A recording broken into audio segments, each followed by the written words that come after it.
Chapter 1. The Fringe. The sun bled orange over the jungle hills of Arecibo, Puerto Rico, on June 12, 1976, its light seeping through a haze of heat and diesel fumes that hung like a fever over the island. The air was thick, humid, pressing against the skin like a living thing, carrying the faint tang of salt from the distant Atlantic and the acrid bite of exhaust from the trucks rumbling along the nearby highway. Elias Marrow, 38 and fraying at the edges, slumped in the driver's seat of his battered VW van, parked on a dirt pull-off half a mile from the Arecibo Observatory. The van was a rolling mausoleum, a shrine to an obsession that had consumed his life. Star charts plastered to the walls, their edges curling like dead leaves, constellations scrawled in frantic red ink that bled into the paper. Stacks of UFO newsletters teetering on a fold-out table at the end of the mattress upon which he slept, their garish headlines screaming of abductions in Nevada, cover-ups in Roswell, and lights that plunged into the sea off Puerto Rico, cigarette butts overflowing. An ashtray shaped like a flying saucer, its chipped ceramic a mocking relic of better days. The air inside was a miasma of stale smoke, the sour bite of spilled coffee, and the faint mildew that clung to the van's sagging upholstery and unmade bed, a testament to months spent chasing shadows across the continent. Elias's reflection in the cracked rearview mirror told the story of a man unraveling. A face gaunt and hollow, an unkempt beard streaked with gray, eyes red-rimmed from too many sleepless nights, their pupils dilated with a mix of caffeine and paranoia. His skin was sallow, stretched tight over cheekbones sharpened by a diet of gas station sandwiches, Twinkies, and black coffee that burned his throat. He fumbled a Camel from a crumpled pack, struck a match, and lit it, the flare briefly illuminating a face that had once commanded lecture halls at MIT, back when he was doctor. Elias Marrow, a name spoken with respect, not the saucer professor the tabloids had crucified with glee. The match's glow faded, leaving only the ember of the cigarette, a tiny star in the van's dim interior. Elias inhaled deeply, the smoke curling in his lungs, a ritual to steady hands that trembled not from nicotine, but from the weight of 7 years spent running from his past and towards something he couldn't name. The observatory's dish loomed in the distance, a concrete gray crescent cutting through the green riot of the jungle, its 1,000-foot span a marvel of engineering that drank signals from the stars with an insatiable thirst. It stood like a silent god, its steel lattice glinting faintly in the dusk, a beacon and a curse. Elias had no business being this close, not after the letters from Cornell's lawyers, their typed threats of trespassing charges arriving in crisp envelopes that smelled of bureaucracy. The first had come 2 years ago, after he'd snuck onto observatory grounds in a desperate bid to access their data logs, only to be caught by a security guard who'd mocked his tattered coat and wild eyes. The second letter, 6 months back, had been sharper, promising legal action if he so much as parked within a mile. But the dish called to him, a siren song of cosmic truths he'd chased since his fall, its presence a constant pull, like gravity, dragging him back no matter how far he ran. He could no more resist it than a moth could a flame, even if it burned him to ash. 7 years ago, Elias had been a different man. A rising star in astronomy, tenure track at MIT, his office lined with books and awards, his name whispered in the same breath as Carl Sagan's. Students packed his lectures, their notebooks open, their faces alight with the wonder he spun from equations and starlight. He'd had a wife, Ellen, whose laugh could cut through his darkest moods, and a future that stretched toward the horizon, bright and limitless. Then he'd written the case for extraterrestrial signals, a paper that poured out of him like blood, arguing that anomalous radio bursts, dismissed by his peers as cosmic noise or equipment glitches, were deliberate, patterned alien. He'd spent months compiling data from Arecibo, Green Bank, even Soviet telescopes smuggled through back channels, building a case he believed airtight, a manifesto that would rewrite humanity's place in the cosmos. The journal, Astrophysical Review, printed it, but not out of conviction, more out of pity for a man they thought had lost his way. The backlash was a tidal wave. Colleagues who'd once shared coffee in the faculty lounge turned cold, their smiles replaced by sneers. Reviewers tore the paper apart, calling it delusional speculation and a stain on the field. The Boston Globe ran a cartoon of him in a tinfoil hat, beaming messages to Mars, the caption reading, MIT's Martian Whisperer. Department meetings became battlegrounds, his every word dissected, his funding slashed. By spring 1970, he was out, his office cleared, his name erased from the faculty roster. Ellen tried to hold on, her patience fraying as he spent nights hunched over radio equipment in their Cambridge apartment. But by Christmas, she was gone, her parting words a knife. "You love those signals more than you ever loved me." Now he lived in this van, a nomad chasing lights in the sky, his only companions the ghosts of his mistakes. Ellen's laugh, his students' applause, the weight of a career reduced to clippings and cigarette ash, and the hum of a portable radio tuned to static, always listening, always hoping for a whisper from the void. He exhaled smoke, watching it curl toward the van's open window, where the jungle's chorus pressed against the glass, a cacophony of cicadas shrieking like rusted hinges, frogs croaking in a relentless pulse, and palms rustling in the humid breeze, their fronds clawing at the air. The sound was a living thing, wrapping around the van, seeping through the cracks, a reminder that Puerto Rico was not his home, not his place. He'd come here 6 months ago, drawn by whispers of UFOs that had haunted the island since the observatory opened in '63, a surge of sightings that defied coincidence. Fishermen in weathered boats spoke of discs plunging into the sea, their lights pulsing green and sickly, leaving trails of dead fish bobbing on the waves. Farmers in the hills swore orbs hovered over their fields, silent and glowing, scorching crops into ash and leaving livestock dead, their eyes gone, their bodies bloated with a stench no vulture would touch. The locals called it Luz del Abismo, the light of the abyss, a phrase that rolled off their tongues with a mix of fear and reverence, passed down from abuelas who crossed themselves and burned candles to saints who couldn't hear. The words sent a shiver down Elias's spine, a prickle he refused to acknowledge, because he wasn't here for folklore or superstition. He was here for proof, something hard, measurable, a signal or a sighting he could shove in the faces of the suits who'd laughed him out of academia, something to silence the voice in his head that whispered he was wasting his life, that he'd thrown away everything for a dream that might be madness. The van's radio crackled, spitting a salsa tune from a San Juan station, the rhythm's cheer clashing with the jungle's drone and the weight of Elias's thoughts. He reached over, his fingers brushing a pile of empty coffee cups, and turned it off with a sharp twist, the knob sticking from years of grime. The salsa died, replaced by the static of his own mind, a buzz of half-formed theories and regrets that never quieted. He reached for a dog-eared notebook, its cover warped from humidity, its pages a chaotic archive of his obsession. Coordinates scrawled in smudged pencil, dates circled in red, clippings taped in crooked rows. One clipping, yellowed and brittle, described a 1972 sighting over Laguna Cartagena, a glowing orb that hung in the sky for 10 minutes, its light so bright it burned shadows into a farmer's barn. The next morning, his goats were dead, their bodies swollen, their eyes missing, as if plucked out by unseen hands. Another clipping, a 1975 Navy report, declassified and barely legible, hinted at sonar anomalies off the coast. Objects moving too fast, too deep to be submarines, vanishing into a chasm the report didn't name. Elias's latest lead was that chasm, the trench, 20 miles offshore, deeper than any charted in the Caribbean, a black wound in the ocean's floor that swallowed sound and light. The locals avoided it, their boats steering wide, their stories grim. Nets came up shredded, fibers frayed as if chewed by teeth, or vanished entirely, leaving boats adrift with crews who spoke of a hum in the air, a pressure that made their ears bleed. Elias had spent weeks cross-referencing sightings with nautical maps, his pencil tracing a pattern that converged on the trench like a finger accusing the sea. Something was down there, not a wreck, not a myth, but a presence, a certainty that burned hotter than the coffee he swigged from a dented thermos, its metallic tang coating his tongue, grounding him in the moment even as his mind spiraled toward the abyss.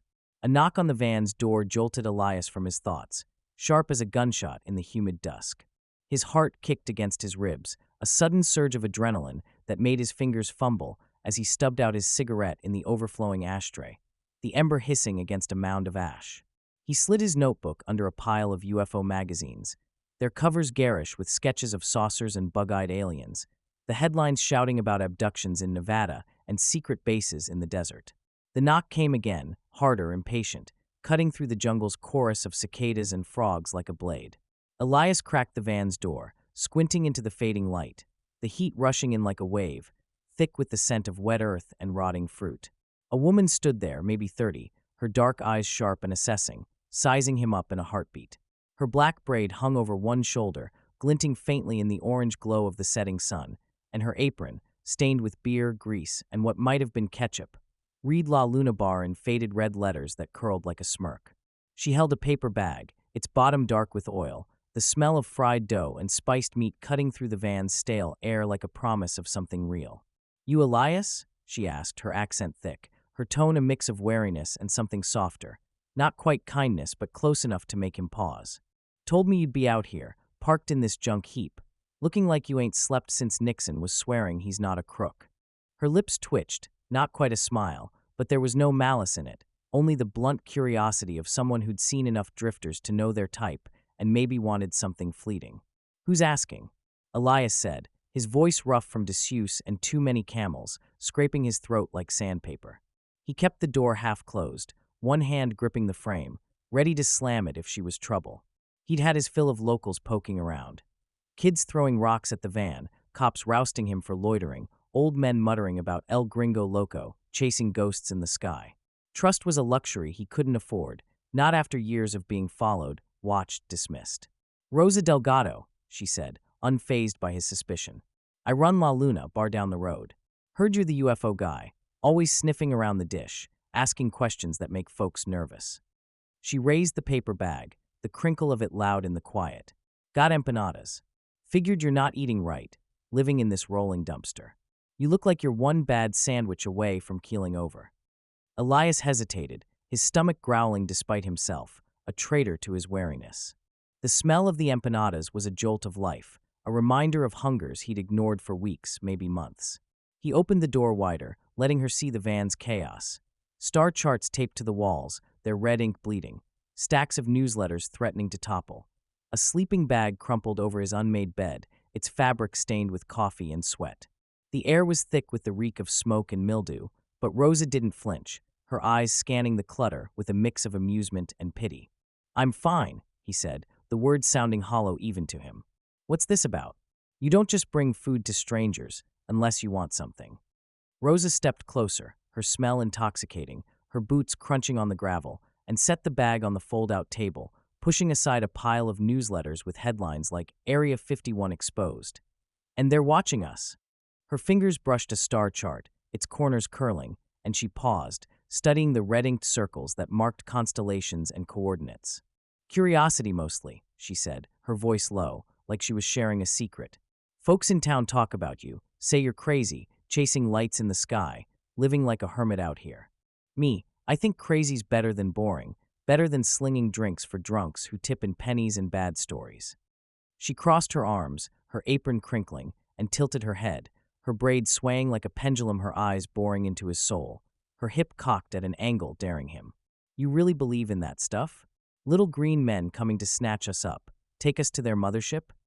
Elias grabbed an empanada from the bag, the pastry warm and flaky, its weight grounding him in the moment. He bit into it, the spiced beef and onions exploding on his tongue, a shock of flavor that made his stomach growl louder, a raw, animal need he hadn't acknowledged in too long. "Not green," he said, chewing, wiping grease from his lips with the back of his hand. "Not men either. Something's out there, Rosa. Signals, patterns. Stuff the eggheads at the observatory won't touch because they're too busy polishing their grants and kissing NASA's ass. I'm gonna prove it, make them choke on their own smug." His voice was steady, but there was a fire in it, a conviction that had kept him going through years of ridicule and ruin, a flame that burned even when everything else had turned to ash. Her presence was intoxicating. Rosa snorted, leaning against the doorframe, her curves framed by the jungle's darkening green. "You sound like my cousin Miguel," she said, her tone softening, but her eyes darkened, like she was seeing something she'd rather forget. "Worked at the dish back in '69, night of the moon landing. Heard something weird on the radio, something that freaked him out so bad he quit, left his job, his life, everything. Said it came from the sea, the cursed waters off the coast. He's a drunk now, holed up in San Juan, won't talk about it, just stares into his rum like it's got answers." Her voice dropped, barely audible over the cicadas. "He wasn't always like that. Used to be smart, like you maybe. Thought he'd find something big." Elias froze, the empanada halfway to his mouth, grease dripping onto his fingers, cold now against his skin. His pulse quickened, a drumbeat in his chest that drowned out the jungle's noise. "What kind of weird?" he asked, too fast, too hungry, the words spilling out before he could stop them. A signal from 1969, tied to the sea. It was a thread, a lifeline, the kind of lead he'd been chasing since his world fell apart. His mind raced, piecing together fragments. Arecibo in '69, still new, its tech untested, its operators eager to catch anything from the stars. If Miguel had heard something anomalous, extraterrestrial, it could be the key, the proof he'd bled for, the thing that would silence the doubters and maybe, just maybe, quiet the voice in his head that said he'd lost everything for nothing. Rosa shrugged, but her eyes held a flicker of unease, like she'd said too much. "Dunno," she said, her voice careful now, like she was stepping around broken glass. Voices, maybe. Not human. Not anything he could name. He burned his logs, every page, like he was afraid of what he'd written. Moved to San Juan, cut off the family. His mom sold off his old junk last year. Tapes, books, stuff from the observatory. Said it was cursed, too, like it carried whatever broke him. She shifted, her breasts highlighted by the light, and looked out at the jungle, where the last of the sunlight was bleeding away, leaving only shadows and the hum of unseen life. "Where's the junk now?" Elias asked, his voice tight, his pulse a hammer in his throat. He leaned forward, the empanada forgotten, his fingers twitching like they wanted to grab her words and hold them tight. A tape from 1969, from Arecibo, from the night humanity touched the moon. It could be everything, the signal he'd been chasing, the proof that would rewrite his life. "Second-hand shop in Arecibo," Rosa said, her tone flat, like she was already regretting the conversation. "El tesoro, on calle Sol." "Why? You gonna buy it? Dig through his trash like it's treasure?" Her eyes narrowed, searching his face, looking for something. His pulse raced at the look.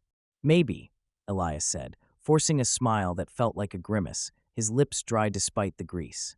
His mind was a storm, thoughts colliding, tapes, signals, the sea, her body.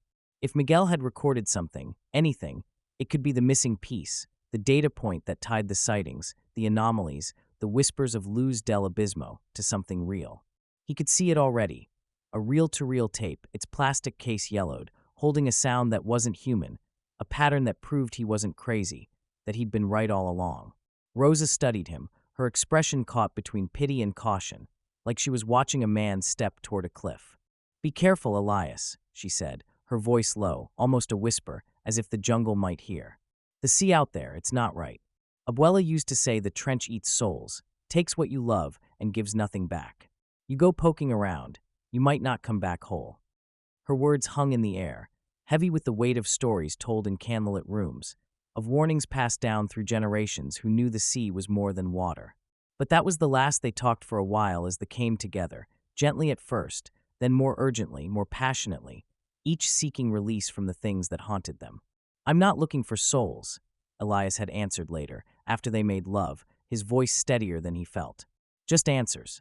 The word felt like a prayer, a vow, the only thing keeping him tethered to the world.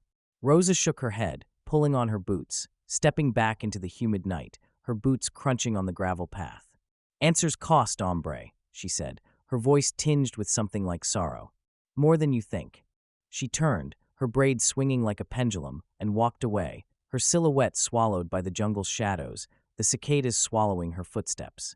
The air felt colder without the passion they had shared, the van's walls pressing in, the star charts staring down like silent judges. Elias shut the door, the empanada forgotten on the table, its grease congealing in the heat. He dug out his notebook, flipping to a blank page, his pencil scratching out Miguel, 1969, tapes, trench in a scrawl that shook with urgency. The air felt heavier now, charged, like the moment before a storm breaks. He lit another cigarette, the match's flare casting jagged shadows across the van's walls, the smoke curling like a question mark.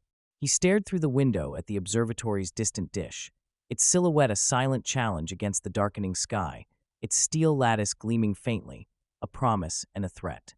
The memory of Rosa's body next to his echoed in his head, her words tangling with the sneers of professors, the threats of ex-wives, the doubts that screamed in the dark when he couldn't sleep. But the trench was calling, its pulse stronger than fear, stronger than reason, a whisper from the deep that promised answers he'd die to hear. He'd answer, no matter the cost, no matter what waited in the abyss. The next morning, Elias drove into Arecibo, the VW van rattling over potholed roads, its shocks groaning under the weight of his obsession. A cargo of star charts, notebooks, and the ghosts of a life he'd burned to ash. The engine sputtered, coughing black smoke, a mechanical wheeze that matched the ache in his chest from too many camels and too little sleep. The town sprawled before him, a patchwork of pastel buildings, pink, turquoise, yellow, their paint peeling under the relentless Caribbean sun, curling away like skin after a burn. Salsa music spilled from open windows, its rhythm clashing with the grind of scooters and the shouts of vendors hawking mangoes and fried plantains. Kids kicked a soccer ball in the street, their laughter sharp and fleeting, dodging stray dogs with matted fur and scooters that weaved through the chaos. Old men sat on stoops, their faces creased like worn leather, smoking hand-rolled cigars, their eyes tracking Elias's van with vague suspicion, a silent question. What's this gringo doing here? Stirring up trouble? He felt their stares like needles, but he'd grown used to it. Nevada, Arizona, New Mexico, every nowhere town where he'd chased a lead, always the outsider, always the fool. He parked outside El Tesoro, a second-hand shop wedged between a butcher's shop, its windows smeared with blood and flies, and a barber shop where a tinny radio played boleros. The shop's sign was faded to a ghost of blue, the letters barely legible, as if the sun had decided to erase it. Elias stepped out, the heat hitting him like a fist, sweat beading on his brow before he'd taken 2 steps. The air smelled of dust, rotting fruit, and the faint metallic tang of the butcher's work, a mix that clung to his clothes. Inside, El Tesoro was a cave of clutter, its shelves crammed with chipped ceramics, Virgin Mary statues missing hands, teacups with cracked rims, dog-eared romance novels in Spanish, their covers faded, and broken radios with dials that spun to nowhere. A fan spun lazily overhead, its blades caked with dust, stirring the air but not cooling it, only pushing the stench of old leather and mildew in sluggish circles. The shopkeeper, a wiry woman in her 60s with a smoker's cough that rattled her frame, barely looked up from her telenovela, the TV's grainy image flickering in the corner. She fanned herself with a magazine, its pages yellowed, and muttered, "What you want?" Her voice a rasp that cut through the soap opera's dramatic wails. "Old tapes," Elias said, wiping sweat from his brow with a sleeve already damp. "From the observatory, maybe 69. Guy named Miguel." His voice was steady, but his hands twitched, betraying the hunger that had kept him awake since Rosa's visit, her words about Miguel's tapes looping in his mind like a fevered dream. The shopkeeper squinted, her eyes narrowing to slits, then jerked her thumb toward a cardboard box in the corner, labeled basura, trash, in smudged marker. "Take a look," she said, coughing into her fist. "Nobody buys that junk. Been sitting there since last summer." She turned back to her TV, dismissing him, her attention swallowed by a woman on screen weeping over a betrayal. Elias knelt, his knees creaking, the concrete floor gritty under his jeans. The box was a graveyard of forgotten things. Warped vinyl records, their labels peeled, a cracked Walkman with a cassette door that hung loose, a telescope manual, its pages stuck together with humidity. His fingers sifted through the debris, heart pounding, each item a false promise that made his gut twist. Then he saw it, a reel-to-reel tape, its plastic case yellowed like old bone, labeled in faded ink. Arecibo, July 20th, 69 M, Rivera. His breath caught, a sharp hitch that echoed in the shop's stale air. He clutched the tape like a relic, its weight heavy with possibility, a fragment of the truth he'd chased for years. His hands shook as he stood, the box tipping, spilling a cracked record onto the floor. He didn't care. He thrust a crumpled $5 bill at the shopkeeper, not bothering to haggle, ignoring her grunt of indifference as he hurried out, the tape pressed to his chest like a talisman. Back in the van, the heat was a furnace, the dashboard hot enough to burn his fingers as he rigged his portable tape player, a battered machine he'd scavenged from a pawn shop in Tucson. His hands trembled, fumbling the reel, the tape catching twice before he threaded it properly. Sweat dripped into his eyes, stinging, but he didn't blink, didn't dare break focus. The player whirred, a mechanical hum that felt too loud, too alive, in the van's claustrophobic silence. He hit play, and the tape hissed, a static snarl that filled the air like a warning. Then it came, a low pulse, wrong, too slow, a heartbeat from something that wasn't human, laced with a wet, guttural chant that slithered into his chest, cold and alive, like a snake coiling around his ribs. It wasn't words, wasn't language, but it knew him, whispering not his name but something older, a presence that saw him, judged him, claimed him. The sound crawled under his skin, a violation that made his teeth ache, his vision blur at the edges. He played it again, and again. The rhythm hooked him, Hypnotic, a siren song that drowned out the salsa music drifting from the town, the bark of dogs, the hum of his own thoughts. It pulled at memories he didn't own, spirals carved in ancient stone, their curves endless, swallowing light. Eyes blinking in a void, too many, their pupils spiraling inward, watching from a place where stars died screaming. He grabbed a pencil, its wood worn smooth, and opened his notebook, not looking, his hand moving on its own, sketching shapes he couldn't name. When he stopped, the page was filled with spirals, tight and endless, their curves matching the chant's pulse, a mirror to the sound that filled the van. His skin prickled, the air too thick, too heavy, the van's walls closing in like a coffin. He glanced at the rearview mirror, half expecting to see eyes staring back, those eyes from the visions, spiraling alive. But it was just his own face, pale and hollow, a stranger's, the lines deeper than he remembered, the eyes too wide, too bright, reflecting a man he didn't recognize. That night, Elias parked the van on a bluff overlooking the Atlantic, the ocean a black expanse that stretched to the horizon, its surface glinting under a moonless sky. The trench was out there, invisible but heavy, a presence that pressed against his chest, a weight he couldn't shake. The tape played on a loop, its chant blending with the crash of waves, a relentless rhythm that felt like a summons, a command he couldn't resist.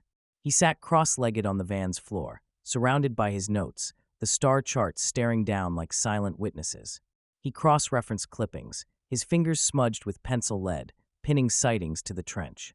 A 1973 fisherman's account, scrawled in a San Juan newspaper, describing a disc sinking into the sea, its light green and sick, leaving a trail of dead fish that floated for days.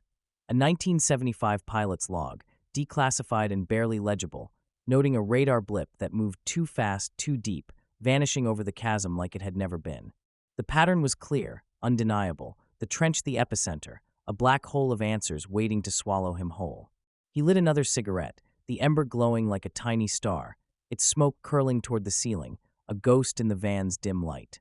He stared at the ocean, its waves a restless pulse, whispering secrets he was close to unraveling. A shadow moved across the bluff, a black sedan idling 100 yards away, its headlights off but its engine purring, a low growl that cut through the night. Elias froze, the cigarette burning his fingers, the pain sharp but distant. The sedan's windows were tinted, black as the sea, but he felt eyes watching, cold and clinical, like the scientists who'd buried his career, their pens slashing through his life's work. Government, maybe NSA, CIA, or some shadow agency that didn't exist on paper, the kind that left no trace but tire tracks and fear. They'd followed him before, in Nevada, after he'd snooped around Area 51's fences, his camera confiscated, his ribs bruised from a warning delivered by men who didn't give names. He'd thought he'd lost them in Miami, slipping through backroads and aliases, but here they were, silent, waiting, their presence a noose tightening around his neck. The sedan's engine revved once, a deliberate sound. Then it rolled into the dark, leaving only tire tracks in the dirt and a knot in Elias's gut that wouldn't loosen. He turned back to the tape player, the chant louder now, filling the van, filling him, a tide that drowned his fear, his doubts, his reason. His pencil moved again, sketching spirals, faster, more frantic, the lead snapping with a crack that made him flinch.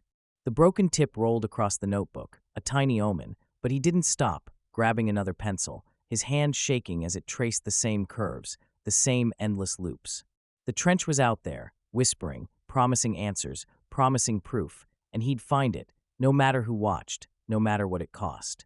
The tape spun, the chant a vow, and Elias leaned into it, his eyes locked on the horizon, unaware of the green glow flickering faintly over the sea, brief as a blink, gone before he could see, a warning he wouldn't heed. At La Luna Bar, Rosa poured rum for a regular, her hands steady but her mind elsewhere, tangled in thoughts of the gringo in the van. The bar was a dim cave of smoke and laughter, its walls stained with years of spilled drinks and broken promises, the jukebox spitting salsa that drowned out the murmurs of fishermen and factory workers. She'd made love to men like Elias before, haunted, chasing ghosts, their eyes burning with a need no drink could drown, no woman could soothe, no always disappeared and never returned. Miguel had become like that, her cousin with the quick smile and big dreams, before the night he wouldn't name, the night in '69 that turned him from a dreamer to a drunk, his life unraveling in San Juan's dive bars. She glanced at the bar's TV, its screen showing Apollo 11 reruns, Armstrong's voice crackling about one small step, a moment when the world had looked up, united in awe. But something else had looked back, something Miguel had heard, something Elias was chasing now, his eyes as wild as Miguel's had been as lost. Rosa crossed herself, a habit she couldn't shake, her fingers brushing the silver cross at her neck, a gift from her abuela who'd known the sea's secrets. She whispered a prayer for the crazy gringo, wondering if they would meet again, her words swallowed by the jukebox, knowing the sea didn't give answers, only graves, its depths a hunger that took and never stopped.